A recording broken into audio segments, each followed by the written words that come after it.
Shalom, salam damai. Kita teruskan dengan Injil Matius bab 5 dengan judul perikop Yesus dan Hukum Taurat. Janganlah kamu menyangka bahwa aku datang untuk meniadakan hukum Taurat atau kitab para nabi. Aku datang bukan untuk meniadakannya, melainkan untuk menggenapinya. Karena aku berkata kepadamu, sesungguhnya selama belum lenyap langit dan bumi ini, satu iota atau satu titik pun tidak akan ditiadakan dari hukum Taurat sebelum semuanya terjadi. Karena itu, siapa yang meniadakan salah satu perintah hukum Taurat, sekalipun yang paling kecil, dan mengajarkannya demikian kepada orang lain, ia akan menduduki tempat yang paling rendah di dalam kerajaan surga. Tetapi siapa yang melakukan dan mengajarkan segala perintah-perintah hukum Taurat, ia akan menduduki tempat yang tinggi di dalam kerajaan surga. Maka aku berkata kepadamu, jika hidup keagamaanmu tidak lebih benar daripada hidup keagamaan ahli-ahli Taurat dan orang-orang Farisi, sesungguhnya kamu tidak akan masuk ke dalam kerajaan surga. Kamu telah mendengar yang difirmankan kepada nenek moyang kita, jangan membunuh, siapa yang membunuh harus dihukum. Tetapi aku berkata kepadamu, setiap orang yang marah terhadap saudaranya harus dihukum. Siapa yang berkata kepada saudaranya, kafir, harus dihadapkan ke mahkamah agama, dan siapa yang berkata jahil harus diserahkan ke dalam neraka yang menyala-nyala. Sebab itu, jika engkau mempersembahkan persembahanmu di atas mezbah dan engkau teringat akan sesuatu yang ada dalam hati saudaramu terhadap engkau, tinggalkanlah persembahanmu di depan mezbah itu dan pergilah berdamai dahulu dengan saudaramu, lalu kembali untuk mempersembahkan persembahanmu itu. Segeralah berdamai dengan lawanmu selama engkau bersama-sama dengan dia di tengah jalan, supaya lawanmu itu jangan menyerahkan engkau kepada hakim, dan hakim itu menyerahkan engkau kepada pembantunya, dan engkau dilemparkan ke dalam penjara. Aku berkata kepadamu, sesungguhnya engkau tidak akan keluar dari sana sebelum engkau membayar hutangmu sampai lunas. Kamu telah mendengar firman, jangan berzina. Tetapi aku berkata kepadamu, setiap orang yang memandang perempuan serta menginginkannya sudah berzina dengan dia di dalam hatinya. Maka jika matamu yang kanan menyesatkan engkau, cungkilah dan buanglah itu. Karena lebih baik bagimu jika satu dari anggota tubuhmu binasa daripada tubuhmu dengan utuh dicampakkan ke dalam neraka. Dan jika tanganmu yang kanan menyesatkan engkau, penggalah dan buanglah itu, karena lebih baik bagimu jika satu dari anggota tubuhmu binasa daripada tubuhmu dengan utuh masuk neraka. Telah difirmankan juga, siapa yang menceraikan istrinya harus memberi surat cerai kepadanya. Tetapi aku berkata kepadamu, setiap orang yang menceraikan istrinya kecuali karena zina, ia menjadikan istrinya berzina. Dan siapa yang kawin dengan perempuan yang diceraikan, ia berbuat zina.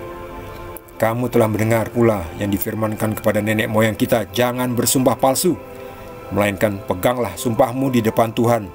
Tetapi aku berkata kepadamu, janganlah sekali-kali bersumpah, baik demi langit, karena langit adalah tahta Allah, maupun demi bumi, karena bumi adalah tumpuan kakinya, ataupun demi Yerusalem, karena Yerusalem adalah kota raja besar. Janganlah juga engkau bersumpah demi kepalamu, karena engkau tidak berkuasa memutihkan atau menghitamkan selai rambut pun. Jika ya, hendaklah kamu katakan ya. Jika tidak, hendaklah kamu katakan tidak. Apa yang lebih daripada itu berasal dari si jahat. Kamu telah mendengar firman, mata ganti mata dan gigi ganti gigi. Tetapi aku berkata kepadamu, janganlah kamu melawan orang yang berbuat jahat kepadamu, melainkan siapapun yang menampar pipi kananmu, berilah juga kepadanya pipi kirimu. Dan kepada orang yang hendak mengadukan engkau karena mengingini bajumu, serahkanlah juga jubahmu. Dan siapapun yang memaksa engkau berjalan sejauh 1 mil, berjalanlah bersama dia sejauh 2 mil. Berilah kepada orang yang meminta kepadamu, dan janganlah menolak orang yang mau meminjam daripadamu. Kamu telah mendengar firman, kasihilah sesamamu manusia dan bencilah musuhmu. Tetapi aku berkata kepadamu, kasihilah musuhmu dan berdoalah bagi mereka yang menganiaya kamu, Karena dengan demikianlah kamu menjadi anak-anak Bapamu yang di surga, yang menerbitkan matahari bagi orang yang jahat dan orang yang baik, dan menurunkan hujan bagi orang yang benar dan orang yang tidak benar. Apabila kamu mengasihi orang yang mengasihi kamu, apakah upahmu? Bukankah pemungut cukai juga berbuat demikian? Dan apabila kamu hanya memberi salam kepada saudara-saudaramu saja, apakah lebihnya daripada perbuatan orang lain? Bukankah orang yang tidak mengenal Allah pun berbuat demikian? Karena itu, haruslah kamu sempurna, sama seperti Bapamu yang di surga adalah sempurna. Demikianlah sabda Tuhan. Perikop yang panjang dan sangat penting. Isinya sangat berbobot. Hukum Taurat dan Yesus, bagaimana Yesus melihat hukum Taurat, bagaimana Yesus memahami hukum Taurat. Ingat, Yesus adalah Tuhan yang sebenarnya adalah yang menciptakan hukum Taurat itu. Jadi Yesus pun berhak untuk mengubah atau merevisinya atau untuk menyempurnakannya, dan tentu menggenapinya. Artinya menggenapi adalah mewujudkannya, menjalankannya. Yesus berkata, "Aku datang bukan untuk meniadakan hukum Taurat, tetapi untuk menggenapinya." Artinya banyak sekali nubuatan di dalam kitab hukum Taurat yang berbicara tentang Yesus, bahwa Yesus nanti harus mati. Jadi Yesus ini menggenapi, artinya mewujudkan apa yang tertulis di dalam hukum Taurat. Tetapi Yesus juga selain menggenapi atau mewujudkan, juga memberikan pemahaman baru. Jadi semula-mula hukum Taurat itu dibuat untuk orang-orang zaman ribuan tahun lalu, ya, sekitar 4.000 tahun lalu, ya sekitar itulah ya. Pemahaman orang pada waktu itu kan sangat beda dengan pemahaman kita saat ini kan. Kita melihat tetangga kita, melihat orang asing itu kan beda pemahamannya dengan mereka waktu zaman 4.000 tahun lalu. Mereka melihat orang asing dianggap sebagai musuh, ya. Kalau kita melihat orang asing dianggap sebagai, wah ini kawan baru, potensi baru, ini prospek baru, lalu diceramahi bisnis, diajak berbisnis, ya seperti itu. Jadi pemahaman kita beda sekarang.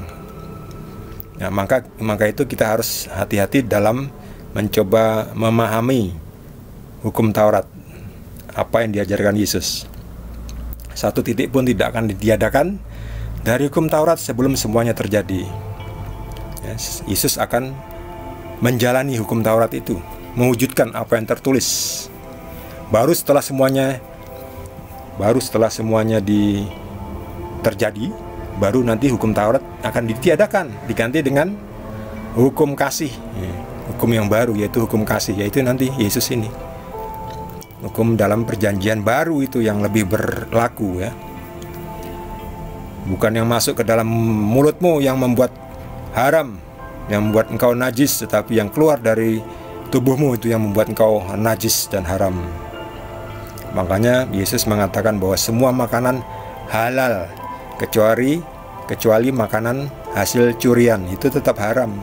Mencuri itu tetap haram. Apapun, mencuri ayam, mencuri sayur, ya, mencuri buah-buahan, ya, itu haram. Itu menjadi haram, ya. Jadi jangan mencuri.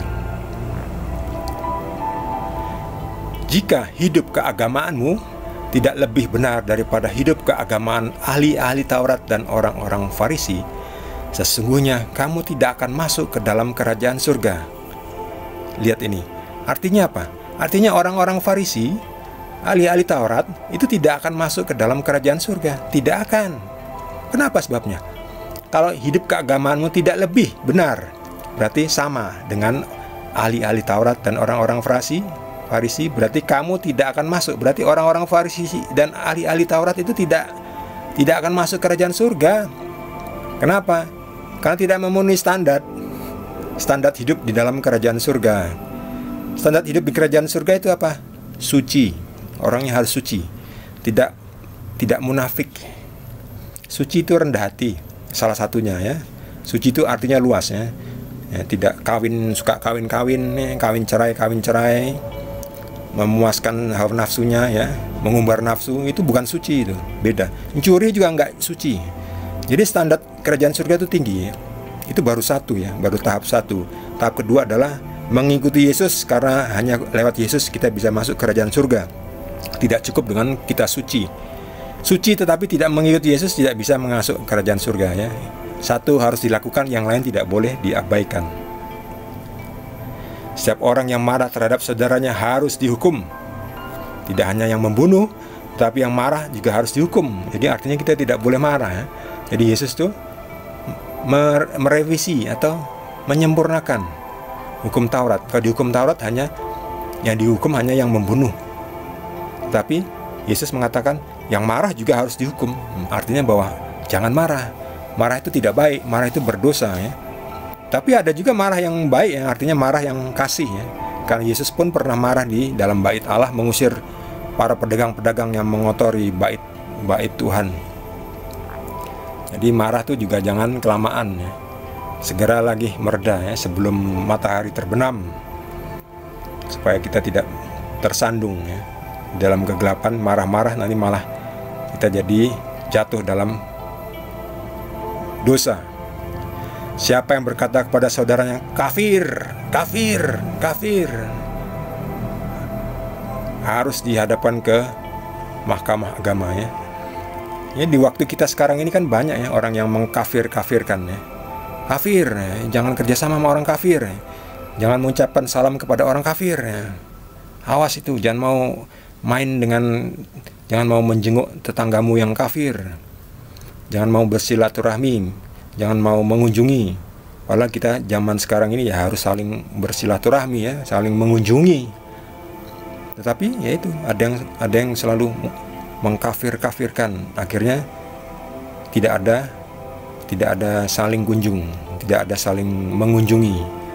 Adanya dingin ya, hubungan antar tetangga jadi dingin.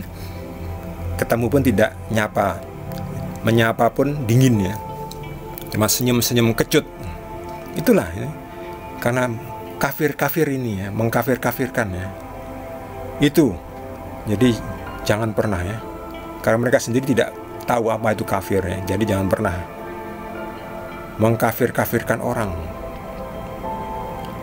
Jika engkau mempersembahkan persembahan di depan mezbah dan engkau teringat bahwa engkau masih bermusuhan dengan saudaramu, berdamailah dahulu, baru kembali mempersembahkan persembahanmu ya. Kalau habis berantem terus tiba-tiba pergi ke gereja dan terima komuni, ya nanti dulu ya, berdamai dulu gitu. Apalagi kalau Anda yang salah ya. Anda yang salah harus ngaku dosa dulu ya. Jangan habis berantem, habis mencelakakan orang lalu datang ke gereja terus terima komuni seenaknya ya. Nggak bisa ya, harus berdamai dulu, minta ampun dulu ya. Ya kurang lebih seperti itu.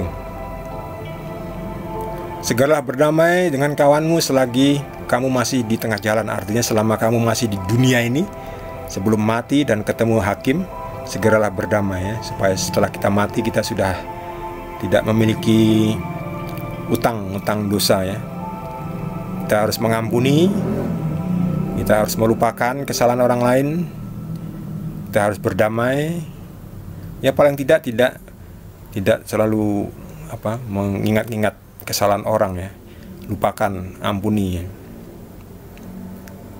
Supaya kita nanti kalau kita mati, beban kita plong, ketemu Tuhan ya sebagai hakim. Kalau tidak, nanti kalau kita berdosa, kalau kita akan dijebloskan ke dalam penjara sampai hutangmu lunas. Sampai hutangmu lunas ya. Ini bisa juga diartikan dengan api penyucian ya. Kita mati dalam keadaan belum benar-benar bersih itu. Kita mati, kita masih kotor sedikit ya, harus dibersihkan ya, harus cuci kaki dulu. Cuci kaki di api penyucian supaya bersih ya. Jangan berzina. Mana dia ini? Jangan berzina. Tetapi Yesus meluaskan arti dari jangan berzina. Setiap orang yang memandang perempuan serta menginginkannya sudah berzina di dalam hatinya.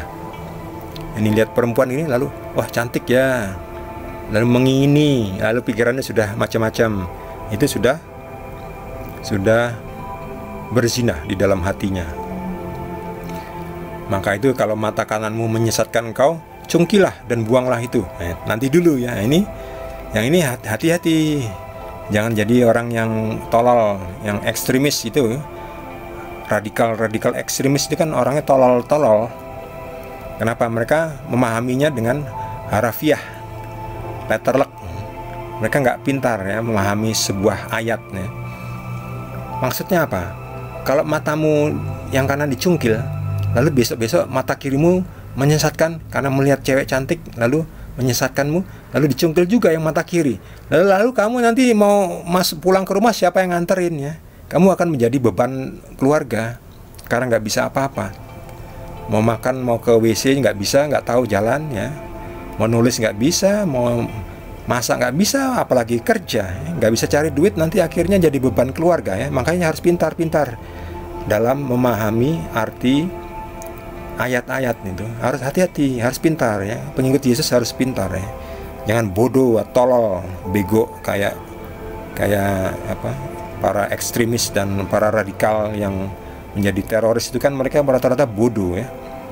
Memahami ayatnya itu bodoh ya, karena mereka memang tidak bersama Roh Kudus, jadinya bersama roh setan. Roh setan memahaminya itu ya, kehancuran itu. Cungkil bener matanya, bodoh ya. Jangan bodoh gitu ya, orang pengikut Yesus harus pintar ya. Ini maksudnya tinggalkan. Misalnya kamu punya handphone yang kamu lihat cuman film porno ya, tinggalkan. Kalau perlu handphonenya yang dibuang, nggak apa-apa. Handphone dibuang nggak apa-apa ya. Nanti beli handphone yang baru yang tidak ada film pornonya ya. Jadi itu maksudnya, tinggalkan ya, tinggalkan kebiasaan jelekmu, melihat hal-hal yang nggak baik ya. Itulah maksudnya, seperti itu, tinggalkan ya. Yang suka nonton yang kayak begitu, tinggalkan. Itu artinya kamu mencungkil dan membuang hal yang membuat kita jatuh ke dalam kesalahan, jatuh ke dalam dosa. Lebih baik jika satu anggota tubuhmu binasa daripada tubuhmu dengan utuh dicampakkan ke neraka. Ya benar, logikanya seperti itu. Tetapi kita juga butuh bagian tubuh kita, mata, tangan. Kalau tangan kita dipenggal seperti ini, buanglah. Lebih baik masuk dengan satu anggota tubuhmu binasa daripada dengan anggota tubuhmu yang lengkap masuk neraka. Ya betul, tetapi kalau tangan kita dipenggal sebelah kiri, besok yang sebelah kanan berbuat dosa, akhirnya dua-duanya buntung. Akhirnya kita nggak bisa melakukan tugas sehari-hari ya, menjadi beban lagi bagi keluarga. Jadi harus cerdas dalam memahami ayat-ayat di dalam kitab suci. Harus cerdas. Yang penting adalah kita jangan segan-segan untuk meninggalkan kebiasaan, sesuatu kebiasaan atau suatu hal atau suatu benda yang menjadi batu sandungan bagi kita. Intinya itu, kalau sesuatu itu menjadi batu sandungan, sesuatu itu yang harus ditinggalkan ya. Kalau kita punya mobil baru ya, tiap hari kerjaannya cuma ngelap mobilnya dicuci, dilus-lus ya, bagus ya, disayang-sayangi ya. Tetapi anaknya nggak diopeni, nggak diurus ya, istrinya nggak diurus ya, orang tuanya nggak diurusi ya. Tiap hari cuma ngurusi mobilnya yang baru yang mengkilap ya. Tiap hari dilumasi pakai pengkilap supaya meling-meling, dilap-lap terus ya. Bahkan satu titik debu pun nggak ada ya. Nah itu menjadi batu sandungan bagimu mobilmu. Kalau perlu dijual aja mobil itu ya. Tidak usah punya mobil lah. Kalau mobil cuma dipakai untuk disayang-sayangi, tetapi tidak dipakai untuk melayani Tuhan, tinggalkan itu, kayak gitu itu.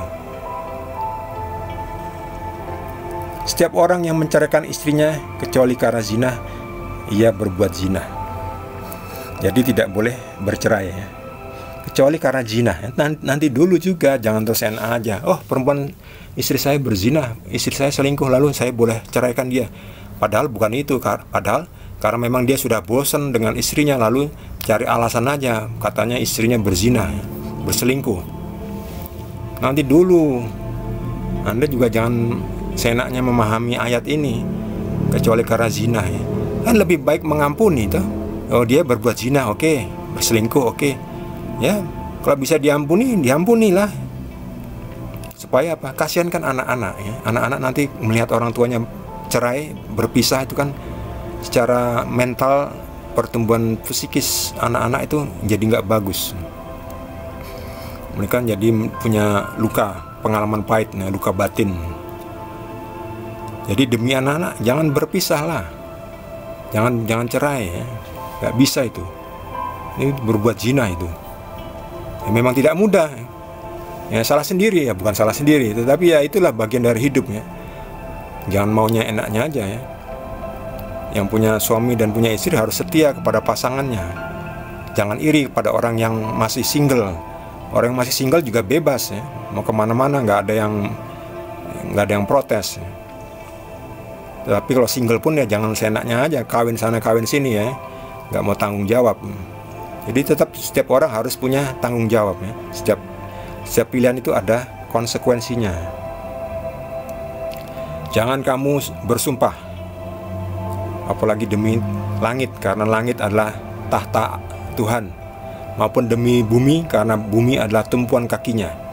Janganlah bersumpah demi kepalamu, karena kamu pun tidak bisa memutihkan atau menghitamkan rambutmu. Ya, katakan ya, tidak, katakan tidak. Apa yang lebih dari itu berasal dari si jahat. Jadi kita tidak perlu bersumpah-sumpah. Aku sumpah ya, sumpah ini, gak usah sumpah-sumpah.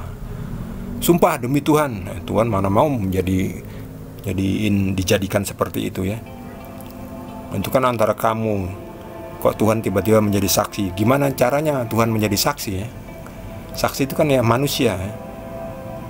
Jadi kalau dalam rohani nanti di surga nanti ya, Tuhan memang melihat setiap perbuatan manusia. Tapi di dalam dunia ini nanti kita minta Tuhan turun untuk bersaksi ya, nggak bisa toh. Saksi kamu siapa? Saksi saya Tuhan. Gimana Tuhannya dihadirkan di dalam pengadilan? Ya kan nggak bisa. Jadi jangan ngomong seperti itu ya. Ya, katakan ya, tidak. Kalau Anda tidak percaya dengan kata iya saya, ya itu urusanmu. Yang penting saya sudah mengatakan yang jujur.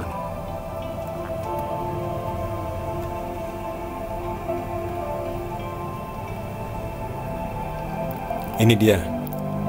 Jangan melawan orang yang berbuat jahat kepadamu. Siapa yang menampar pipi kananmu, berikan juga kepada pipi kirimu. Ya nanti dulu, kembali lagi, jangan jadi bodoh ya. Ditampar pipi kanan ya tidak usah dibalas gitu saja ya. Jangan dikasih ini pipiku kiri juga ditampar. Itu kan orang bodoh seperti itu namanya, yang orang bego, orang tolol. Ditampar ya terima gitu aja ya. Tidak perlu letterlock, tidak perlu harfiah mengikuti apa kata Yesus. Ini pipi kiri saya juga ditampar. Nggak seperti itu. Demikian juga ada yang pengen bajumu lalu diberikan jubahmu juga ya. Nanti kamu kedinginan. Lalu ada yang mau mengutang ini. Janganlah menolak orang yang mau meminjam daripadamu. Oh bahaya. Kalau kita harafiah mengikuti kata Yesus, bahaya. Nanti kita menjadi boneka ya. Diperalat namanya. Diperalat, dieksploitasi ya. Disedot ya. Dimanfaatkan. Istilahnya dimanfaatkan sama orang-orang yang curang. Jangan begitu, orang harus cerdas kan. Kita kan susah-susah cari duit, seenaknya saja dimintai pinjem, udah itu nggak membayar kan. Udah itu minjem lagi. Yang satu belum lunas mau minjem lagi, udah itu ngemplang lagi. Kalau mengikuti nasihat Yesus ya diulang-ulang terus, jangan mau menolak. Bukan seperti itu maksud Tuhan Yesus. Maksud Tuhan Yesus ya kita harus melihat keadaan orang yang mau meminta ya. Orang itu seperti apa ya, kondisinya harus kita lihat per situasi. Kalau memang butuh ya diberi, apalagi kita mampu ya. Kalau benar-benar butuh kita beri. Kalau benar-benar tidak bisa bayar ya sudah. Nanti saja kalau bisa bayar. Kalau sekarang belum bisa bayar ya sudah, gitu. Jadi tidak perlu kita memaksa orang ya seperti debt collector gitu. Tapi juga ya kalau minjem uang ya tahu diri ya. Itu kan uang orang cari duitnya susah. Janganlah kamu menipu dengan menjual menjual belas kasihan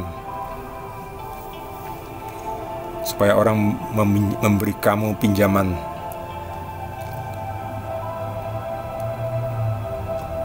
Kasihilah musuhmu, berdoalah bagi mereka yang menganiaya kamu. Oke. Demikianlah kamu menjadi anak-anak Bapamu yang di surga. Karena Bapamu yang di surga itu baik pada orang jahat dan baik pada orang yang baik, menurunkan hujan bagi yang benar dan juga bagi orang yang tidak benar. Dan haruslah kamu sempurna, sama seperti Bapamu yang di surga adalah sempurna. Kalau tidak bisa sempurna, ya mendekati sempurna. Selalu harus usaha untuk sempurna, ya. Kan orang bilang sempurna itu miliknya Tuhan. Oke, tetapi jangan menjadi alasan bagi kita untuk sengaja tidak sempurna. Kita harus sengaja untuk usaha menjadi sempurna.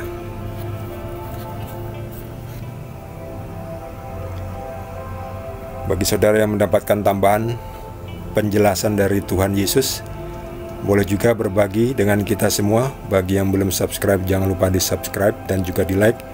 Kita akan lanjutkan dengan perikop berikutnya dari Injil Matius. Terima kasih. Tuhan Yesus berkati kita semua.